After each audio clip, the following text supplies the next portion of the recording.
I'm David Spahn, and I live in Franconia Township, Minnesota, which is in Chisago County, at the edge of the St. Croix River Valley, which is the inspiration for most of my work. We live in the woods, and that's where I find most of my subjects. I've done art all my life, and it's a lifelong sport, I guess. I guess kind of talking about your creative workflow, you said you take a lot of photos and then use reference images. Once you have those photos, where do you go from there? From there, I do, I draw them.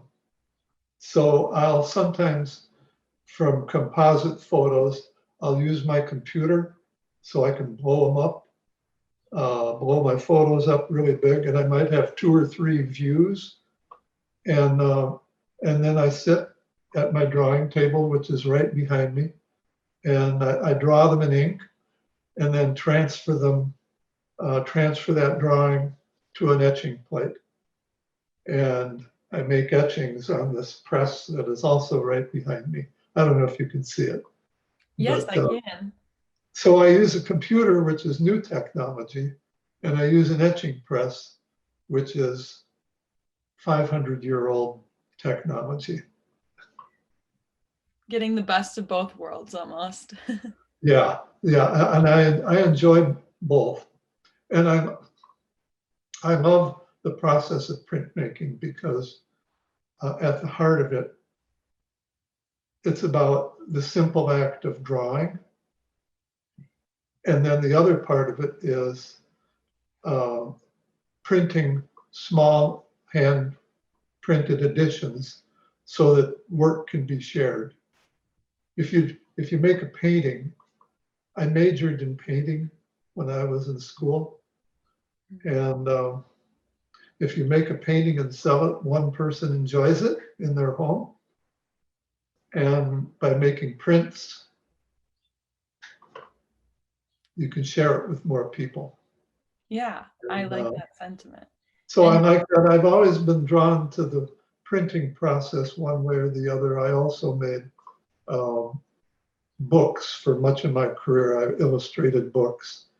I wrote and illustrated children's books. And the same thing, drawing and then sharing through an edition. Did you want to talk at all about the work that you have in this year's show?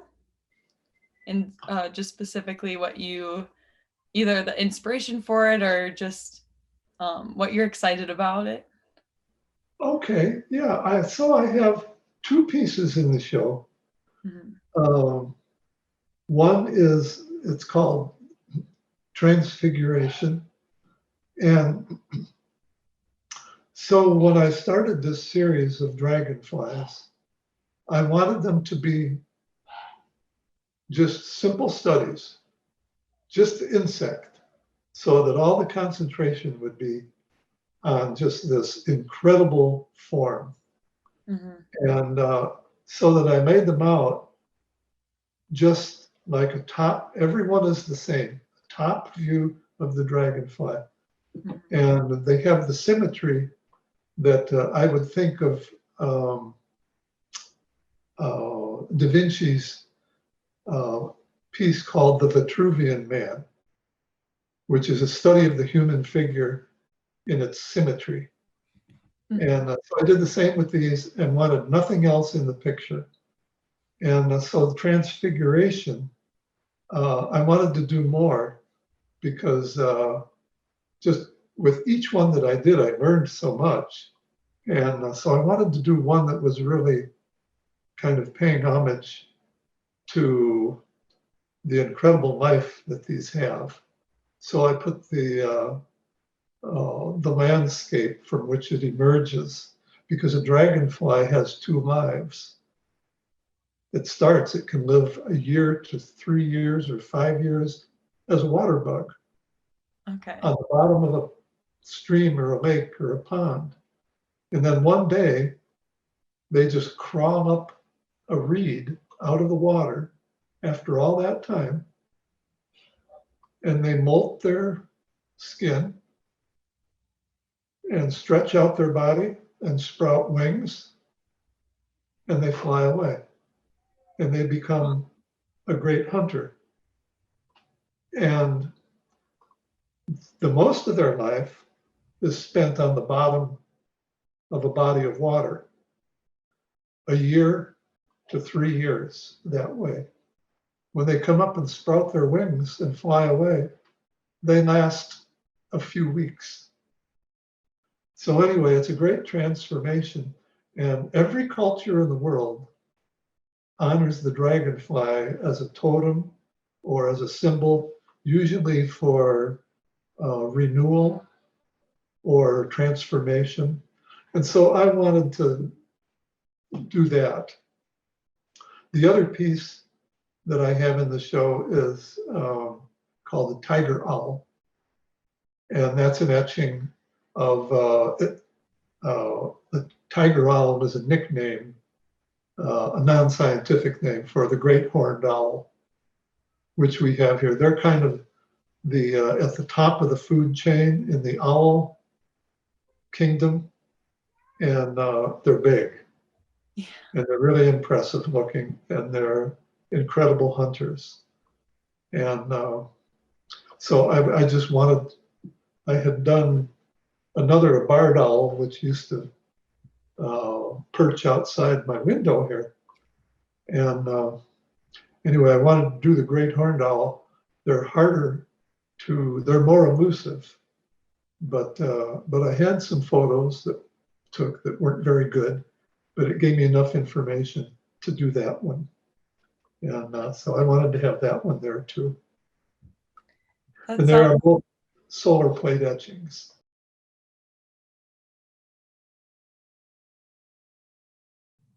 All right, hi. I'm Elizabeth Sullivan, and I live in Elgin, Texas. And I'm sitting right now in the park in Elgin in front of a mural that I painted just recently. Mostly, I'm a watercolor artist, but I love painting murals. Even with a disability, I still do it. It looks gorgeous, the parts we can see right now. I can't wait to see it all. So can you tell me a little bit about what being an artist means to you? Well, it means I get to have fun. Yeah. You know, sometimes I feel guilty making a living doing something that's fun. But Yeah. anybody could make their work fun. And it's the spirit of play that you put into it that makes it fun rather than effort, which is work. So being an artist, I don't know. What can I say? I've always been an artist. Yeah. Is there a time where you realized you really like found your style and found your flow with working with horses? No. It just happened.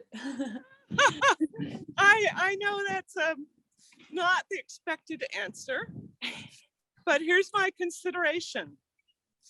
My consideration is that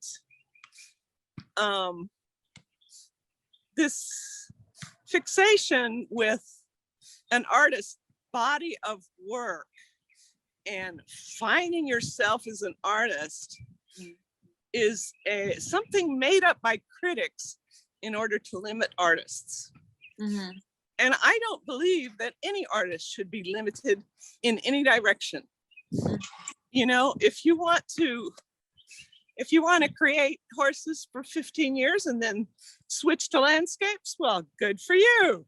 Yeah. You know, or you want to do everything all at once, or you want to create in clay and in watercolor, or, you know, or the great artists didn't limit themselves. Yes, Picasso is famous for Cubism, but that wasn't all he did. There's a fabulous metal sculpture of a rooster by Picasso in a museum that I was in LA. And You know, who knew Picasso did metal sculptures of roosters? It was great. I loved it. That's awesome. Is there, so you said you prefer watercolor and murals. Is there something that draws you to those mediums? Yes, actually. I started doing watercolor when I was in a small studio apartment. Before that, I had done oil painting and sculpture in clay. And I didn't have room to do those medium anymore. So I started doing watercolor, and then I discovered that I liked watercolor best. And the reason I like watercolor best is because it flows. And when I'm painting motion, that's what I need. I need the flow. Now, I like to use a lot of water. I like to let the paint flow, the colors flow into each other. Of course, if you do too much of that, you get mud, but you know, that's what you learn. You learn how to control it so it just flows. Now, the reason I'm attracted to doing murals is, well, one reason is I like to paint big. The other reason is because I get enough paint. I always have this fear of running out of paint. When you're painting murals, you can have these big buckets of paint and you're not going to run out of paint. You know, it's just, oh, look, oh, the abundance of paint. I can just slap paint everywhere. And I don't know, that's my thing.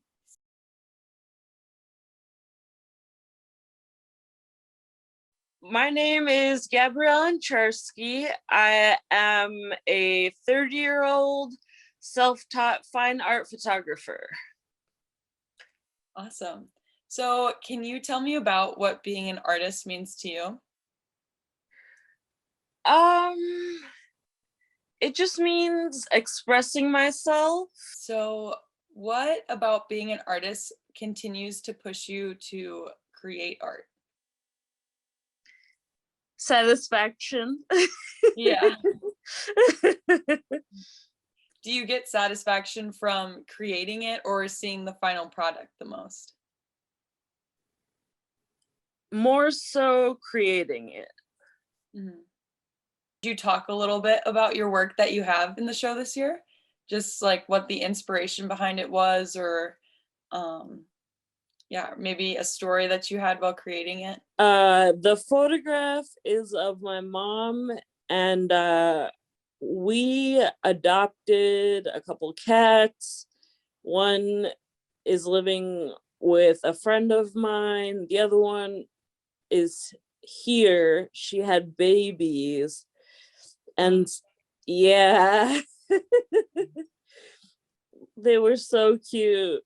Yeah.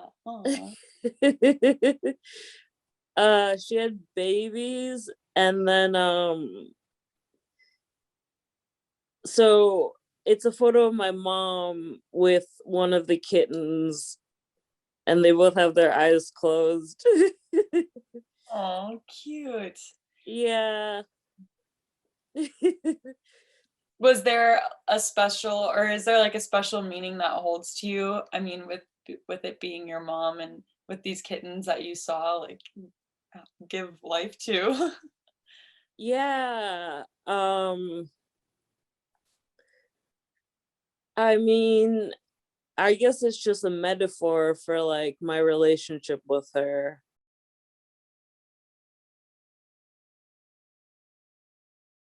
I am Maria Cooper, and this is an example of my artwork. I'm from Ohio, and I am an artist right now. Cool. So what does it mean to you to be an artist?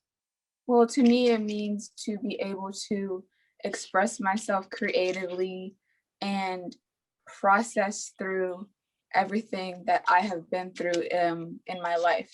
It's a way for me to also better myself through being patient when I'm painting and waiting for paints to dry, but also to even like better my life, such as opportunities like this. How would you explain your creative workflow? Do you have a specific process you go through, or is it different every time? It's different every time, but that is the specific process I go through. Just being able to do whatever I feel like I need to do emotionally to cope. With my painting, sometimes I meditate a few hours before. Sometimes I let myself, vent on the canvas, or I talk to someone and then I paint, or I go out in nature and I'm inspired by flowers or grass, or how grass smells, or like how in spring, it's really pretty, how, the trees are all blooming and they smell really pretty and stuff like that. Cool. And so with painting, do you start a certain painting and do you have something in mind? Do you sketch it out, or do you just go and see what happens? I just go and see what happens. That's the fun part. If I sketch it out, to me, that's losing all the fun, and like, I don't want to like restrict myself to that. Do you want to talk a little bit about the work in the show this year? Just maybe the inspiration behind it, or any stories? Yes, this work is what I really was hoping for spring with this work, because I painted it in the winter and everything was really dead and ugly, and I was very disappointed when there wasn't always snow on the ground, because at least that was pretty. But I really just was thinking about how the environment is like really beautiful, and how I always, I really cherish protecting the environment, and I always try to learn ways to not like harm the world and the environment around me with pollution. Yeah, that's super cool. I mean, when you were making this, was there some type of like specific lesson that you learned, or was there something that stuck out to you? The lesson that I learned from the whole everything that is in the show is basically learning from myself that I am free and I am powerful and I am abundant, and my determination is what is my drive, and my piece is also about seeing the beauty, even though right now in the winter it's really ugly and really hard. Yeah, that's a really powerful message to share, and that's really beautiful. Thank you.